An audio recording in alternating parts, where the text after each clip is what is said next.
Bon, comment ça se passe? On fait champagne ou pas pour cette vidéo? Peut-être, il faut suivre. Yep, salut tout le monde, comment ça va la forme? Bon, allez, pas d'étincelle. Moteur 125 RM de 2002, d'accord? Donc on m'a demandé de l'ouvrir pour procéder à tous les contrôles, parce que vous savez bien, ou pour ceux qui ne savent pas, hein, bon kick, bien propre. Pour ceux qui ne savent pas, ces modèles-là avaient des soucis de boîte de vitesse, hein, et pignon, carton. Enfin, c'était la maladie, quoi, le défaut de ce moteur-là, entre autres. Donc on va procéder donc à l'ouverture, hein, d'accord, on fait le complet là-dessus. On va regarder, je vous ferai voir 2-3 petits contrôles, 2-3 petits repères. Et puis donc on m'a fait comprendre qu'il y avait une fuite d'eau, d'où là la pâte. Alors la fuite, hein, je ne sais pas, est-ce un joint qui a simplement brûlé, est-ce une culasse voilée, est-ce qu'il y a un endroit où c'est fissuré, ou je ne sais pas, ça va être la découverte. Ça va être la découverte, donc je ne sais pas du tout. Là quand on regarde le moteur, hein, il manque... ici, normalement, vous avez un coude qui rentre avec la durite. Hein. Pardon, c'est pour le trop-plein des valves d'échappement. Et également à cet endroit-là. Ok. Par contre, en revanche, quand je suis allé chez la personne récupérer le moteur, il s'est rendu compte d'un truc quand je lui ai demandé est-ce que tu étais au courant de ça. Il m'a dit non. Donc en fait, le moteur était comme ça, machin blabla. Et puis, il n'avait pas fait attention. Et voilà. Voilà, donc ça avait été rebouché voilà, comme ça, mais il n'avait pas fait gaffe. Voilà, il n'avait pas fait gaffe au moment de l'achat, il a pas fait attention. Ça arrive, hein, ça arrive. Donc du coup, il faudra aussi trouver une solution pour reboucher le carter. Donc ça sera secondaire, hein, on va voir déjà tout le reste, mais il faudra quand même trouver une solution parce que bon, voilà, l'endroit des projections, la flotte, machin, dans un stator, enfin bon, vous avez compris. Après c'est pareil. Le liquide de refroidissement, j'espère que il n'est pas resté un moment dans le bas moteur, je ne sais pas, donc je ne sais pas si ça a oxydé le roulement de tête de bielle, les roulements de vélo, donc ça va être la découverte, je ne sais pas du tout, du tout. Action, réaction. Bon, comme d'hab, grand merci à tout le monde. J'avais une personne sur Instagram qui m'avait contacté pour un moteur de 5,25. Je me tâte, hein, je suis pas trop chaud pour une raison, c'est que les envois de moteur, j'avais eu 2-3 soucis à une époque, c'est pour ça que j'avais arrêté d'y faire. Voilà, entre bien, bravo! Entre voilà, le transporteur, le colis qui est mal protégé, le transporteur qui fait le bourrin, machin blabla, donc des pièces moteurs qui peuvent arriver cassées, j'avais déjà expliqué, ça m'était arrivé d'avoir des pompes à eau tordues ou cassées, des bougies, etc. Enfin bon, il y a eu pas mal de problèmes, des axes de sélecteur aussi, j'ai eu machin, donc du coup c'était stop.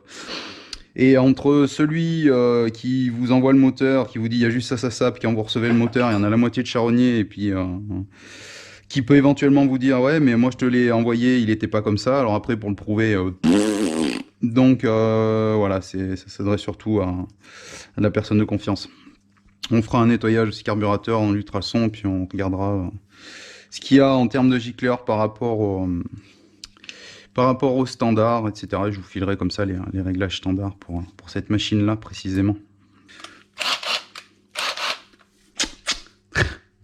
Bon, on va faire feu.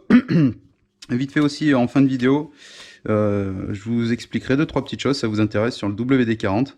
Bon, après réflexion, on la fera plus tard, sinon ça va être trop long. Parce que l'autre jour, je la regardais, je sais pas, je la regardais, je me disais putain, là, je me posais des questions.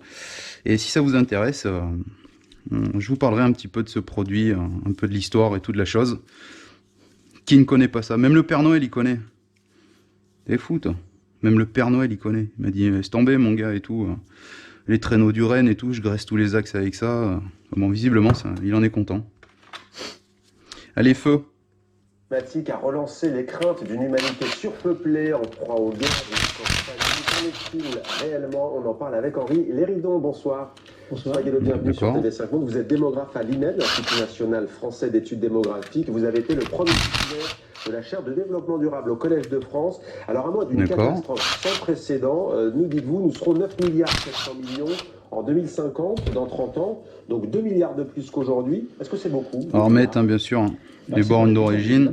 Ça aurait pu être pire, si je puis dire, parce que l'explosion démographique à laquelle on se réfère parfois, elle est derrière nous, en fait. Elle a eu lieu dans la première partie du XXe siècle, et à partir de 1960, le taux d'accroissement qui ne cessait d'augmenter, donc on était dans une phase d'exponentielle pour la population mondiale, s'est retourné, il a commencé à baisser, il a culminé à 2%, il est revenu à peu près à 1%, donc on est dans une phase, disons, de décélération, et c'est quand même lent, parce que la population, surtout bon, il se fait rare, il y a les traces d'eau, donc ça veut dire qu'il y a de l'eau dedans. J'avais même pas démonté encore rien, là je vous la fais live, hein, comme d'hab, hein, pas de chichi et pas de baraille. Et les traces de flotte. Donc déjà, tu peux te dire que ça ne sent pas forcément bon. On sera, selon les prévisions, 11 milliards en 2100, pas loin des 11 milliards. Mondial, il n'y a pas de migration, elle s'annule. Donc la fécondité, elle est responsable de cette baisse du taux. Tellement écrasé, j'avais cru qu'il y avait une rondelle, tu vois. Donc diminue depuis des décennies. On est actuellement seulement à 2,5 enfants par femme au niveau mondial, ce qui n'est pas beaucoup au-delà du seuil de remplacement des générations qu'on situe à 2,1, 2,2 enfants. Donc c'est ça le moteur principal du freinage de la croissance, puisque de son côté... D'ailleurs, ça va continuer à descendre, à décliner de 2,2 en 2050. On va vers 2,2 en 2050, d'après les projections des Nations Unies. Tout ce que nous disons là sur ces projections, c'est pas moi, c'est les Nations Unies. Putain, comment c'est collé? L'allongement de la vie, l'augmentation de l'espérance de vie, ce qui contribue plutôt à augmenter la croissance, dans l'autre sens. Mais de toute façon, on ne peut pas non plus imaginer, sauf une catastrophe inouïe, qu'une crise de natalité puisse sensiblement affecter... Bon, on a trouvé pourquoi. Je pense. Hein. C'est quoi ce cataclysme? Je ne sais pas, mais si vous voulez, aujourd'hui, la croissance annuelle, c'est 80 millions d'habitants par an, à peu près. Donc, si vous voulez réduire la croissance... On fera les contrôles. On verra après ça. Il vous faut 80 millions de décès supplémentaires. Alors, le pourquoi quand on de la cause. Les accidents qui sont produits dans les décennies ou même les siècles passés, il n'a pas été maintenu là pour le serrage. Même une guerre mondiale, on est resté en dessous. Même l'épidémie de variole après la guerre de 14-18, on était à moins que 80 millions. La guerre, c'était 20 millions de morts. Un peu plus, en total, 30-40 millions peut-être au total si on prend l'ensemble des décès. Et cela dit, tous ces événements-là, plus récemment le sida, fait 9, qui est l'une des catastrophes. Donc là, attends, 2 secondes. Plus marquantes. Oui, c'est intéressant ce que tu dis, mais 2 secondes. Donc là, comment je vois le truc, et je pense que vous allez comprendre aussi. Voilà, montage d'un piston neuf et simplement le joint torique mal remonté. Serrage. Et vu que c'était pas écrasé, dès qu'il a mis en flotte. Alors faut espérer. T'as compris, il faut espérer. Ah putain, j'espère que ça va être... Là par exemple, si un truc comme ça vous arrive, pour sauver les meubles, vite vidanger l'eau, démonter l'eau moteur vite, souffler un maximum et faire des bains dans l'essence. Faire des bains dans l'essence, quoi, essence même huile, hein, mélange, quoi, ras la gueule, laisser baigner un peu, rincer, ressécher, en remettre, machin. Et si vous l'avez fait rapide, il y a moyen de chasser toute l'eau, ça peut sauver les meubles, quoi. Pourquoi la fécondité de 2,5 à 2,2 Rappelons que c'est le nombre d'enfants par femme.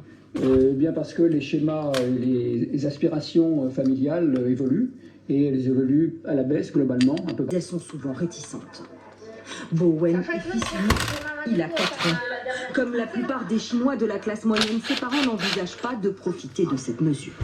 On gardera les valves après, tout le bordel. On ne veut pas de deuxième enfant parce que dans les grandes villes chinoises, les coûts liés à l'éducation sont trop élevés. Déjà, notre premier enfant nous coûte cher. Et puis ça implique beaucoup de frais. Par exemple, très considérable dans les décennies récentes.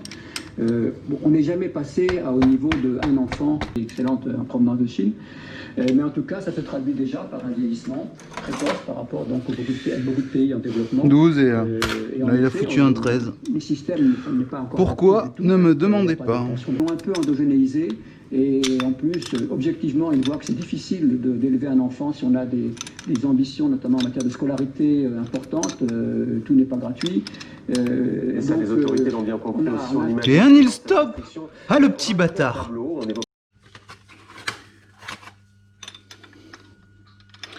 J'espère juste qu'avec sa connerie de mettre un autre écrou là, vu comment ça vient, j'espère qu'il n'a pas rongé le filetage du goujon. Putain, pourquoi vous faites ça les mecs?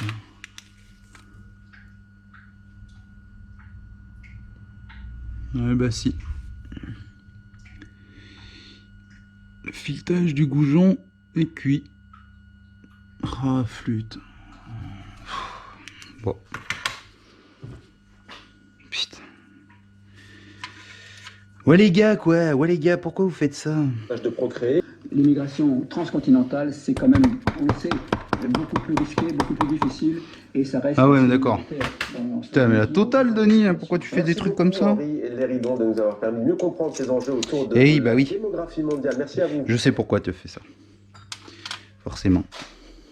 Ça va arriver peut-être en 2025-2026, on verra. Mais en tout cas, ça fait plaisir de se retrouver. On est à la 107e émission, 107 fois qu'on a des invités de marque. Et aujourd'hui encore, un invité de marque, Quentin, que l'on a déjà eu, qui a performé ce week-end. Donc Nico, je vais te laisser présenter notre invité.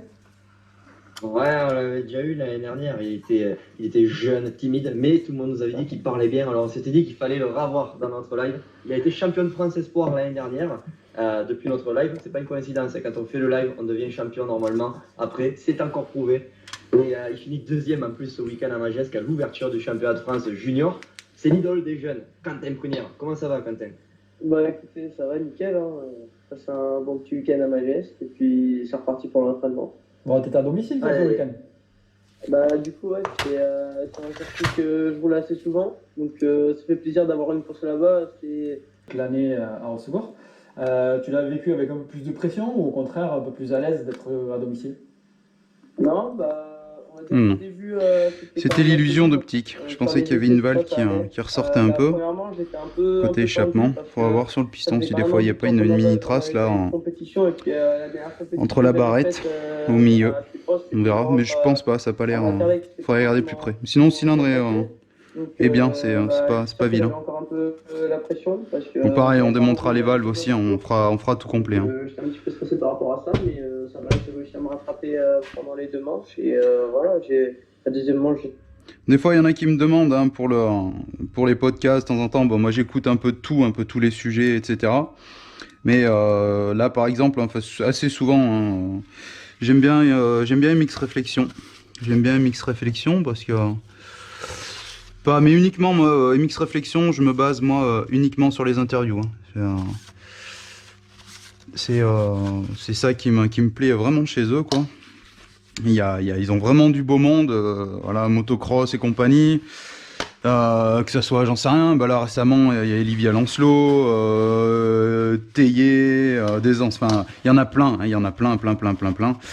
Des anciens pilotes, Tortelli, Villemin, après les anciens, Jacques-Yves Vimon, Yves de Maria, enfin et en fait là où ça m'a plu, c'est quand je les ai vus en train d'interviewer, parce que tu sais bien, moi j'adore le FMX, hein, c'est mon truc depuis tellement d'années. Je suis un grand fan de FMX avant d'en faire un petit peu. Quand j'ai vu qu'il s'occupait de faire une interview sur Xavier Fabre, sur Cyril Porte, enfin bon bref, du coup j'ai dit, ouais, là ça m'a plu parce qu'en plus il y avait des questions que je me posais et j'ai eu mes réponses, donc voilà. Bienvenue sur ce live sur mxreflexion.com. Mais là, c'est le petit Quentin Prunière là de. Hop. sauver les briques. Et voilà, après, autrement, non, pas forcément de pression. Parce Les que bons c'est minots. pas- Les bons minots. C'est une course, c'est un terrain. Bon, l'objectif c'était quand même de gagner, tu t'étais fixé ça le samedi déjà. Bah, c'est sûr, comme beaucoup de pilotes, je pense que. Ouais, putain, c'est plein de flotte, hein. Enfin, sans surprise. Hein. C'est dommage ma chute en deuxième Sans manche. surprise. Parce que j'avais quand même assez bien roulé, j'avais fait une bonne remontée et la piste devenait de plus en plus compliquée. Donc, c'est quand même assez Ça fait un peu difficile de chier remonter, parce que, comme putain, les trois premières places. Piston il est tout neuf et... J'ai quand même réussi à monter sur le podium final et ça fait quand même plaisir. Les trois pilotes Bud ont été chiés. Putain, le piston est tout neuf et il est déjà ravagé, quoi. Il est déjà ravagé, je sais pas ce que ça a avalé, là, et tout. Il a pris plein de micro-rayures, j'espère qu'on voit bien. Hein. Je vais essayer de faire de près. Ah, putain. Et voilà, moi, où je me posais la question là, avec la valve d'échappement.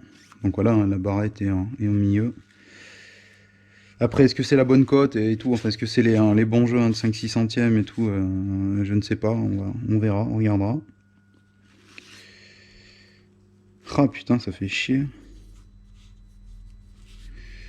Bon, faudra voir avec lui, hein. Moi je sais pas trop, comment il voit la chose. Franchement, il y a des fois, hein, tu sais, je chipote et tout, j'y change tout machin. Après là, putain, ça fait un peu chier quand même, quoi. Mais enfin, tu sais, moi, ça serait que de moi, t'as compris, mais voilà. Je vais voir avec lui. Ah putain, fait chier, quoi. Bon, allez. Voilà, c'est tout. Texture sablonneuse. Tu viens de la Réunion, terre, ça fait terre dure, ou alors est-ce que tu arrives quand même à rouler de temps en temps en étant du côté de Hossegor sur de la terre? Non, donc on y va souvent. Ah, le cochon. Après, c'est sûr que Majesque, c'est cool d'y aller parce que je suis jeune et j'ai pas. 2 secondes. Ah bah il est bien. Tu vois qu'il est bien, plus que bien.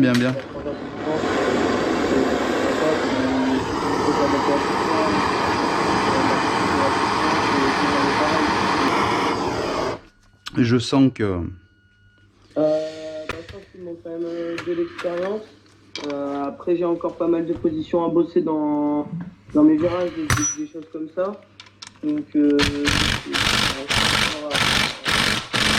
ok, allez, grand moyen. Technique, est-ce que tu as un entraîneur technique d'un point de vue physique? Est-ce que tu as un autre entraîneur? Donc un qui gère tout.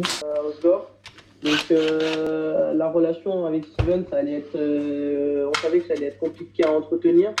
Donc, Steven Frossard, hein, pour ceux qui ne savent pas, parce que c'est vrai qu'on a pas mal de questions là-dessus sur ton partenariat avec Steven Frossard. Donc voilà, c'est Steven Frossard. De toute façon, c'est facile. 100% Bud Racing. Mon cochon. Je suppose que tu habites à Hossegor tout le long de l'année, tu roules souvent à Majesque. Voilà, est-ce que tu peux nous dire tout ce qui a changé justement, le fait d'être 100% Bud Racing par rapport à l'année dernière? Ce qui a changé, c'est que pour tout ce qui est test, suspension, moteur, etc., la communication est quand même RS. facile. Et puis voilà, quoi, après, autrement, en Italie, il y a un grand boule. On peut faire ce ou Lyon. C'est pareil, franchement, l'autrement, ça va être la même chose. C'est juste que là, cette fois-ci, j'ai un mécano et j'ai des préparateurs qui sont à côté. Donc voilà, c'est sûr qu'il y a des choses qui sont plus faciles. Après, avec Steven, ça se passait super bien. Donc voilà, quoi. Et, on essaye de varier quand même. On roule 3-4 fois par semaine comme beaucoup de pilotes. Donc voilà, après c'est du vélo, c'est du sport, c'est tout, quoi.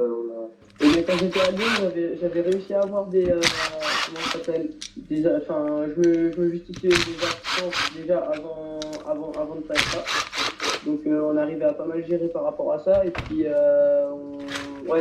c'était un peu un emploi du temps aménagé, quoi. Je pouvais partir quand je voulais, je ratais des semaines de cours. Donc voilà, après de toute façon. Il y a des moments où j'ai pas le choix de boucler les cours, donc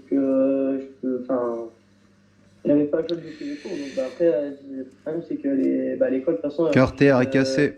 soit ils suivent, soit ils suivent pas. Sûrement dû à un Voilà, couple trop fort. Hein. Faudra voir, mais on essaye d'avoir Ou alors, aménagé pour la craquée que ça a mis a aussi touché le carter.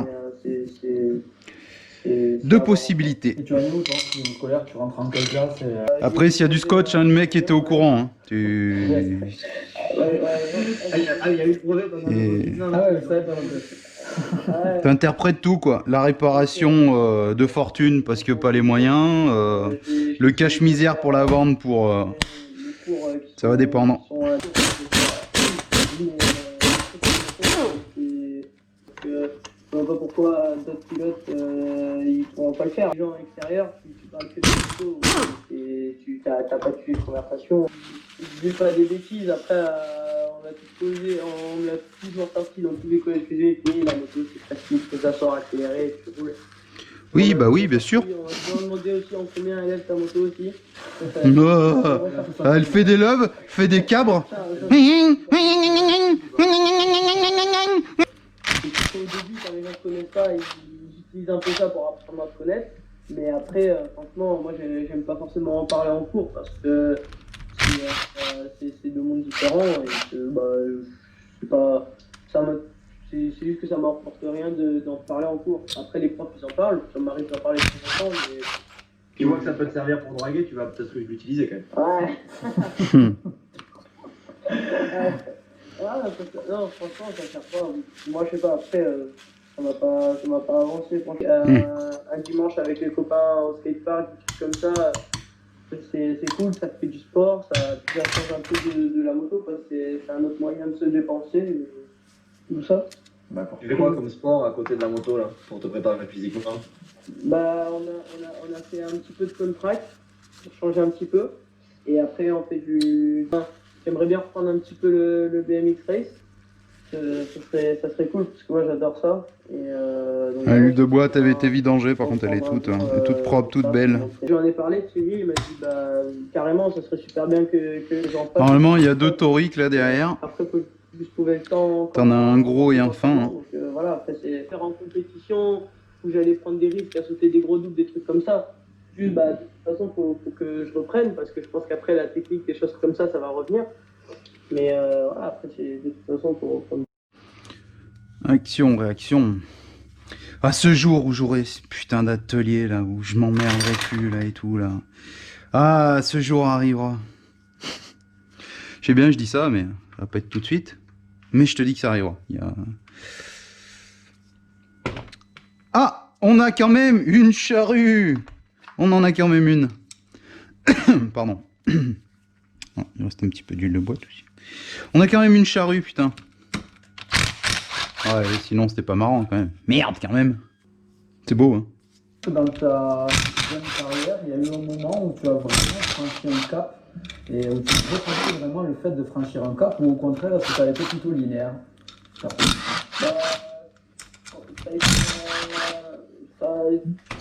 Ça a été linéaire. J'ai pas forcément passé des caps d'un coup. Parce que ça, je pense que même à beaucoup de pilotes, ça arrive à personne. Tout le monde, on réussit tous avec du travail, on passe des caps avec du travail et du temps. Voilà, après, moi, j'aime pas dire que j'ai passé un cap et tout ça. Je préfère dire que j'ai progressé sur des points techniques, sur des points physiques. Donc voilà, après, c'est la façon de s'entraîner, etc. Donc il y a des choses, c'est sûr que j'ai progressé et voilà. Je continue à travailler pour être encore plus. Ce que tu vois là. Le 125, tu penses que c'est un passage obligatoire? C'est la vie. Je dis ça alors que je vais y vendre. Qui passe pas du tout par la case 125. Après voilà, leur championnat. Je vais très vite en déni, passant du 80 au déni. Je pense pas que ce soit. Après, de toute façon, chaque différent. Donc, comme un club pourra en déni, comme un autre, il pourra pas, il faut que ça soit 125. Après, moi, de toute façon, j'avais envie de temps. Si on en déni, ça m'arrive en pour un pays de 2 temps, parce que c'est quand même cool les 2 temps, moi j'adore ça. Oula, là tu vois, là ça c'est juste pour gagner des abonnés sur Instagram que tu dis ça. Tu veux récupérer la communauté de temps. En parlant d'Instagram, on a une question de Paul. Instagram qui me demande si tu voudrais partir aux US toi plus tard ou faire une carrière en Europe. qui t'intéresserait le plus? Bah, Il n'y a pas de billes là-dedans. j'aime les deux, j'aime- D'ailleurs, pour rebondir là-dessus, j'ai eu pas mal de cas, d'accord? Ah, On a perdu notre Mais regarde, ça tombe bien. Comme quoi, ça fait bien les choses. J'ai eu pas mal de cas avec le souci de ressort d'embrayage bon, plateau presseur bon, noix d'embrayage bonne, les disques pas bouffés, d'accord? Et il y avait quand même des problèmes pour débrayer, pour garder la vitesse sur le ralenti, etc. Et la fautive, c'était la tige. Voilà, la fautive c'était ça, la tige d'embrayage qui avait perdu en longueur. Là, il n'y a pas de sens, hein. Mais qui avait perdu en longueur, donc qui était rogné. Et du coup, juste ça, ça faisait la différence. Voilà. Donc faites-y attention. C'est pas grave. C'est moi. Et donc, j'aimerais bien finir une carrière aux US. C'est vraiment le rêve de faire une carrière un peu de suivi comme Marvin ou quelque chose comme ça qui aurait eu des titres en MX2, des choses comme ça. C'est sûr que ça serait beau. Après, c'est essayer d'y aller aux US jeune. Voilà. Cette année, Il y en a 2 qui ont une inscription. 3 courses, un championnat de France junior. D'accord. Du coup, On y reviendra est-ce que vous avez au revu, remontage. Les objectifs pour l'année prochaine, est-ce que déjà il y en avait des objectifs? Après, je n'ai pas encore tout à fait penché sur le sujet. Après, pour apprendre plus, pour être quand même un peu plus expérimenté sur le 250, parce que j'aimerais éviter quand même d'arriver en 250 et de pas faire ce que je veux. Donc, de toute façon, après, Oui, d'habitude, j'enlève le carter avant, mais là, je fais différent. Histoire de changer un peu. Ça peut être con, mais pas con. Ça peut te faire voir que tu peux tout démonter. Uniquement comme ceci ou comme cela. C'est pas forcément moi qui décide si je passe en 250 ou je reste en 125. Donc, moi, ce sera à voir. Et je pense que ce sera vraiment en fonction de ma fin de saison. Ah, je savais bien. Avec la 125 face Putain, aux une autres, Inson, mon gars. Je pense que ça T'as serait quelque chose qui... cloche d'embrayage Inson et tu nous fous des écrous de... C'est même pas de charrue, quoi. C'est des écrous de Gisèle, de Crovercop. Donc, moi, je sais pas du tout si ça apporte quelque chose ou pas. Après, c'est sûr que ça fait progresser. Parce La cloche, elle coûte plus cher que mon YZ de FMX. Il y a beaucoup en championnat de France qui roulent plus vite que les 125. Donc, ça tire toujours vers le haut. Et puis, ça nous force à nous arracher parce que les 250 aujourd'hui marchent plus que les 125. Je sais pas du tout si ça... És bordel. Não atende, filha da puta, que eu não quero. Manu sur Instagram, tu m'as dit qu'il y a un championnat de France.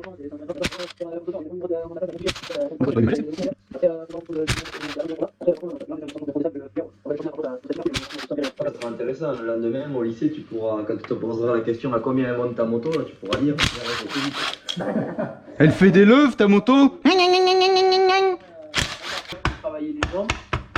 De toute façon, on met des exercices en place pour travailler le maximum de membres du corps qu'on utilise sur la moto. Après, voilà. C'est surtout de la technique en fait. Bah, je pense, ouais, c'est surtout de la technique et Ok. du boulot. Je regardais les pliants de centrage comme d'hab. Il y a des patrons de Regardera la pompe à eau aussi et tout. Voilà. En Europe, il fallait changer de numéro parce que un Italien, il avait déjà réservé le 322, pardon. Et il n'était pas pris. Il était pris le 319 parce qu'en fait, à partir du 125, si par exemple il y a un mec en 450 qui a le numéro que tu veux et que tu es en 125, bah, tu peux pas le prendre. Le numéro 319 était déjà réservé pour un pilote qui était en 250. Donc on n'a pas pu le prendre. Et voilà, j'ai pris le 39 pour le championnat de France. Du coup, la légende dit que tu avais piqué la copine de celui qui t'avait piqué le 319. C'est vrai ou pas? C'est une légende. Ah, c'est une légende, ça. Aussi, le manager. Look at that. Chez Bud, Du coup. le patron de chez Bud, qui travaille chez Bud. Comment ça se passe cette relation justement? Voilà. Et le fait de vivre proche de son, comment on peut dire, de son employeur, de son team manager, de je sais pas comment tu l'appelles. Ouais, vous me saoulez. Par contre, là, elle a mal au derche.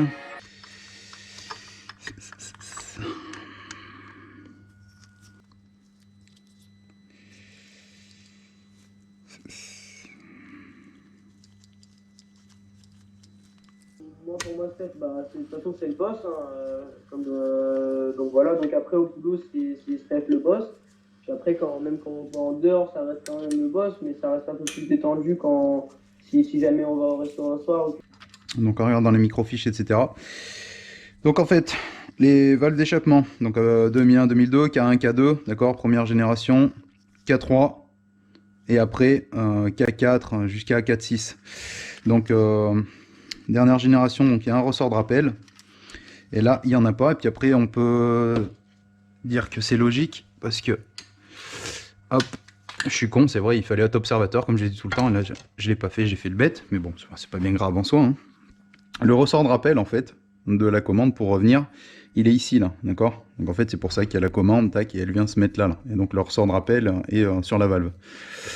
En revanche, je suis un petit peu sceptique. Regarde, on va y ouvrir pour voir et tout derrière. Il devrait y avoir un clip, c'est un près de rondelle lequel j'ai tout. Je trouve qu'il y a énormément de jeux et tout, et je suis pas bien convaincu, en fait. Donc voilà, le roulement à rouleau. Je suis pas bien convaincu, franchement, de la portée. Alors, peut-être que si, peut-être que non. Je trouve que ça bouge quand même beaucoup, quoi. Ça bouge quand même beaucoup, et...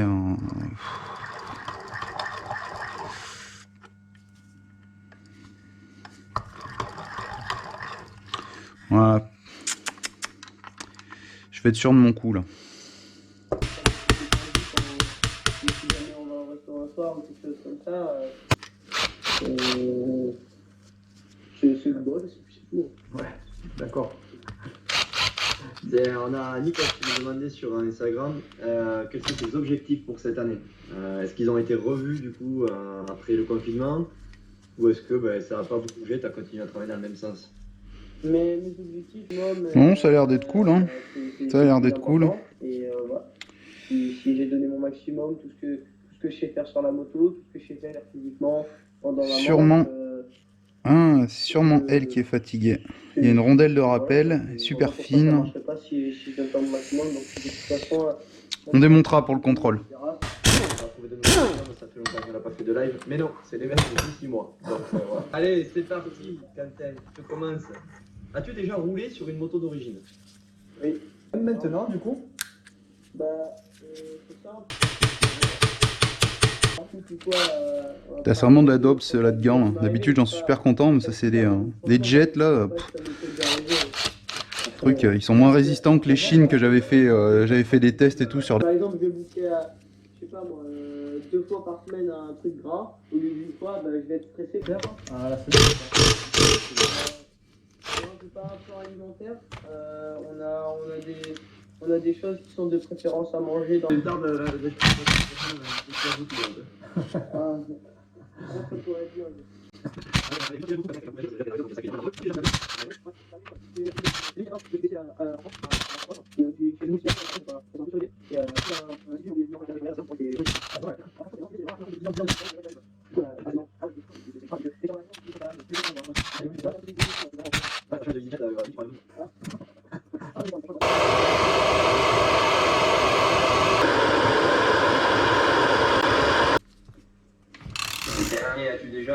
As-tu déjà pensé à arrêter la moto? Bon, normalement, on la pose aux plus anciens, celle-là, mais c'est vrai que toi.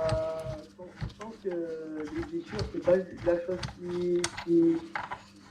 qui pousserait un pilote à arrêter la moto. C'est pas ce qui nous fait peur. C'est autre chose. Voilà. D'accord. Voilà. Bon, très bien. Ah si, arrêter la moto. Voilà, sans surprise, hein. Ça commence à s'oxyder et tout. Pour s'amuser. Puis un jour, bon, après, pour ce qui est les roulements de boîte, c'est cool. Avec 2 amis. Donc c'est lui qui devra subir la réparation. En France, en Picardie. Son scotch de mort là.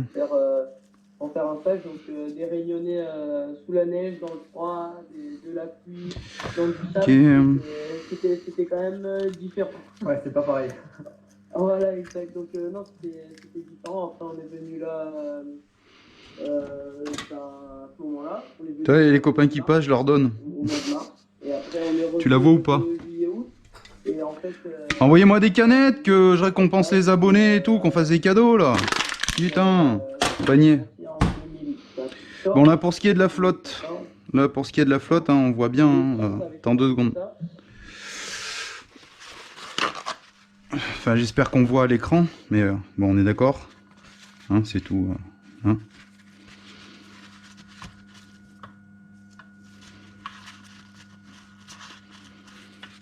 Ok. Flotte de mort. J'espère qu'elle ne sera pas... Attends, on va voir après.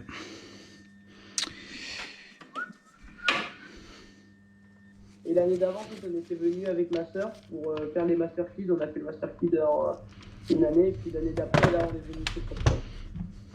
D'accord. Et après, en fin 2013, j'ai fait une Pardon. univers et l'année d'après, on a fait des allers-retours. Donc ouais, hein, pour la vidéo du remontage, hein, comme j'expliquais, je me répète, mais au mieux 2 fois qu'une. On fera des contrôles, hein, on fera des contrôles. Du coup, tes parents sont actuellement encore en métropole ou sont rentrés à La Réunion? Comment ça se passe pour le reste de ta famille? Non, de ma famille, je crois qu'il y a eu que de 5 ans qu'on habite ici. Donc là, je fais ça vite, mais on fera tout bien, je me répète. Donc il faudra suivre la partie 2. Si des fois vous êtes un internaute qui tombe sur le bloc du RM et que vous voudriez le remonter. Du mieux possible et du mieux que je pourrais essayer de m'expliquer. Un mois en janvier, je sais plus quelle année. D'accord. Qu'est-ce qui te manque le plus de la Réunion ici? Les amis un peu, les amis, la famille. Après en décor et tout ça, moi je... Ouais, on y regardera bien de plus près. Et là, ok. Il y en a plein qui me demandent ça, je l'avais trouvé sur monancienne.com. Hop. Ouais. Un verre à la plage, attention pas d'alcool. Bon arrête, t'étais bourré, tu l'as dit à personne. Ça arrive parce que c'est juste à côté, donc voilà, après on sort de temps en temps, mais pas des choses méchantes quoi.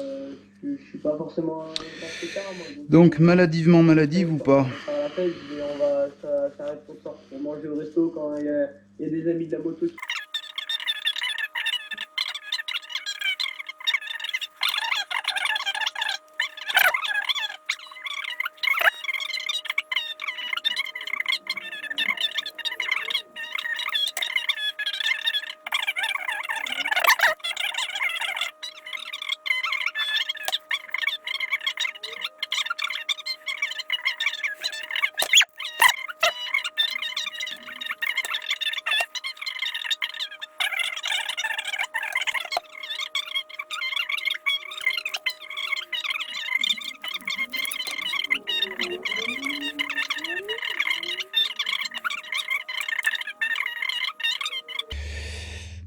Bon là par contre, lui, il est quand même bien attrapé. Mais là les crabauds de lui sont pas trop usés par contre. Hein. Lui il a pris lui. Hein. Et puis sur les 3 flasques quoi. Donc là à mon avis. Ok.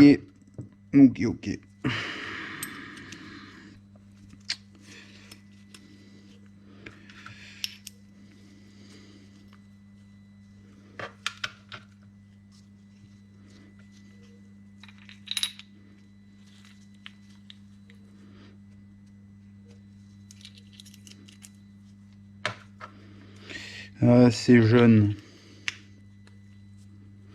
Quand ils sont tout neufs, qu'ils sortent de l'œuf, du cocon, tous les jeunes blancs-becs prennent les vieux mecs pour des cons. On est obligé de répondre en anglais aux interviews et tout ça. Miss to fly or bubblegum? What is your choice? Bubblegum? Ok. Non mais c'est un scandale. Hein. Donc rappelle-toi bien de ce que je te dis. Hein. Les gants JET là. Eh ben, que dalle général. Que dalle de chez que dalle. pilotes étrangers, on essayait de se comprendre. Il y a une rondelle, elle est là. Pour se comprendre, tu vois, c'est comme j'ai 2-3 amis espagnols comme Edgar Canet, voilà quoi. D'accord. Ouais, bon, l'anglais, franchement, c'est ce qu'il a parlé, c'est sûr, c'est carrément plus facile que le français. Et voilà, après, faut apprendre et puis il faut se mettre dedans à partir du moment où tu aimes ça. Faut-il avoir une copine qui nous aide à 100% quand on est pilote professionnel? Alors, je parle pas forcément à ton âge. Oh, fous la paix là, c'est pour se trouver une vieille bitch là, Instagrammeuse mec couille là. Au bord de la piste, l'entraînement, sur les courses. C'est un poison ça. Plus que des copines, tu vois. Enfin, moi personnellement, j'ai un job normal et j'ai pas ma femme qui vient me panoter tous les jours, tu vois, pour faire me dire Ça serait beau, là, parce qu'elle vienne à la sortie du café. Ouais, mais bon, parce que c'était. Bon, je vais m'amuser comme ça là, en faire un peu. Mais ouais, moi ce que je veux dire, Quentin. Puis comme tout le reste, on fera les contrôles de tout quoi. À côté Paulin, Antonio Keroli, beaucoup de top pilotes ont leurs filles, ont leurs copines pardon avec eux sur les grands prix. Bah après, Alors, qu'est-ce que tu nous réponds, Quentin Prunière? je sais pas si c'est. En fait, ça dépend de la personne. En fait, si t'as envie d'être stable, etc. Ta copine, si t'as une copine, en fait, c'est sûr que ce jour arrivera. Mieux, je pense, si elle est là pour toi, si elle est là surtout dans les moments compliqués, si elle t'aide dans la moto, etc. Et puis après, il y a t'aider et se montrer. Il y a la copine qui va t'aider et la copine qui... Il est bien ce gamin. C'est quand même assez compliqué de jauger les deux. Et après, moi, je sais pas du tout là-dedans. Franchement, je me prends pas du tout la tête avec ça. Donc après non, c'est sûr que c'est mieux d'avoir une copine qui est là pour toi. Après, il vaut mieux quand même une copine qui se montre presque pas, qui se montre pas du tout, mais qui est quand même là pour toi. Qui gère sa partie de son